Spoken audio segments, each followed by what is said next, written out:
Assalomu alaykum hurmatli kanal muxlislari. Sizlar bilan qabulimdan qaynoq lavhalar ulashda davom etaman.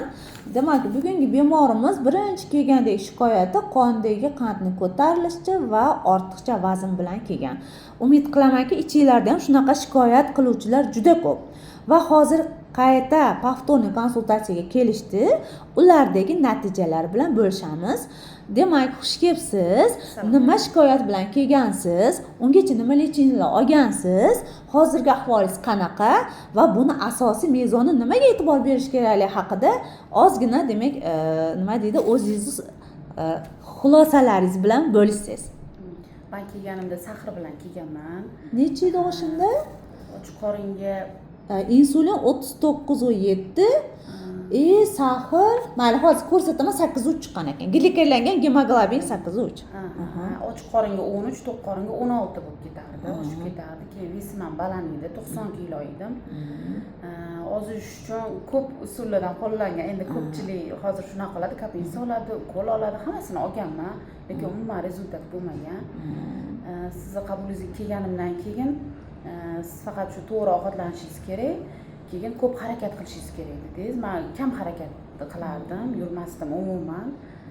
Bu qiyin bo'larmidi yo energiya yetmasmidi? Yo shunchaki xohlamasmidingiz? Yo'q, xohlamasdim. O'rganish bo'lib qolgan. Komfortni buzgingiz kelmasdi. Miya komforti.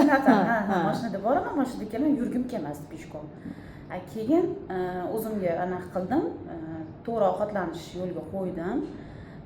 Keyin ko'p harakatli boshladim. Ertalab ham, kechqurun ham yurishni odat qildim. Qancha yuryapsiz taxminan?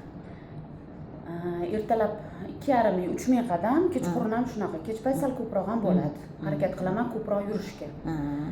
Mana keyin 2 oydan keyin analiz topshirdim. Ko'ryapman, o'zim ham o'zgarish zo'r bo'lgan, o'zim ham juda xursandman. Hozir 18 kilo tashladim 2 oyda. 2 oyda dorilarsiz, kapnisiz, ukolsiz. Qoningiz ochib, qanaqadir dieta qilib yuragingiz o'ynab ketmayaptimi? Yo'q, umuman. Yo'q.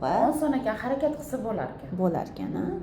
Demak, asosiy semirish va ozishni kaliti nima ekan? Nima xulosa chiqardingiz? To'g'ri ovqatlanish bilan harakat ko'proq. Uyqungiz qanaqa bo'lyapti? Uyqum zo'r. Yaxshi, ha? Barakalla, yaxshi.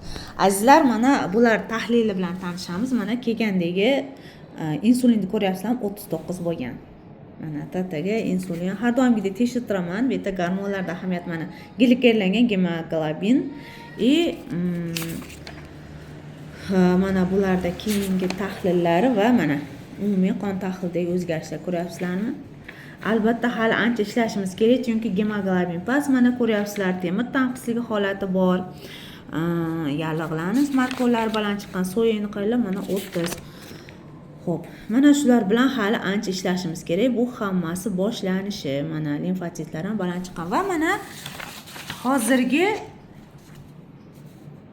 mana glukoza bilan glikerlangan gemoglobinni ko'ringlar, necha 5 shu 77 chiqqan. Eskisini ko'ringlar azizlarim, mana yomon qilamiz, mana 8.3 chiqqan. Bu do lecheniya. Bu после lecheniya. Lekin men hech qanaqa sahr tushiradigan dori berganim yo'q. 100%. To'g'rimi? To'g'ri. Sahr. Shuning uchun har doim aytaman, hayot faqat doridan iborat emas. Mana tashxisi. Ko'ryapsizlarmi? Mana tashxisi va meni qator narsalarim har doimgidek narsa ko'p yozaman rostdan ham, lekin baribir shuni oddiy bir nondek qabul qilinglar. Bular qo'shimcha narsalar deyman. Xo'p, siz xursandmisiz?